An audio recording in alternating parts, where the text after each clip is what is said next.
Nobyembre 21, 2020, Lunes. Umagang panalangin. Diyos Amang may likha ng sanlibutan, kay ganda ng umaga na sa pagmulat ng mata, ikaw ang nasa puso at isipan. Banal na Diyos, sa araw na ito, ibinibigay namin ang aming mga pasasalamat, mga pangamba, mga kahilingan, kaligtasan sa paglalakbay, mabubuting gawa, pagkakaintindihan at higit sa lahat, pagluluwalhati sa iyo.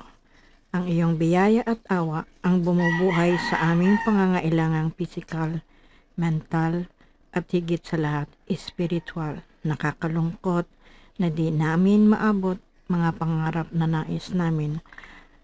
Subalit, iba po pala ang inilaan mo. Dakilang Diyos, salamat po sa paggabay sa bawat oras. Maraming nagdiriwang ng karawan. Mga mahalagang pangyayari sa aming buhay at lahat ng ito ay pinahintulutan mo. Walang sawang pasasalamat. Hiling namin na matapos ang pandemyang ito na nakakaapekto sa lahat, bagaman ito ay itinakda mo.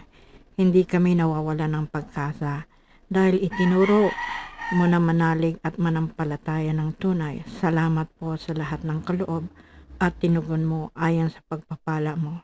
Mas palaguin mo ang aming pananampalataya sa pagbabasa ng banal na kasulatan.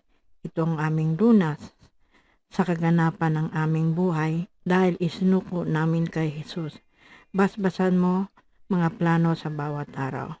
Panginoong Hesus, ikaw ang dahilan ng lahat ng aming buhay. Basbasan at ingatan mo kami.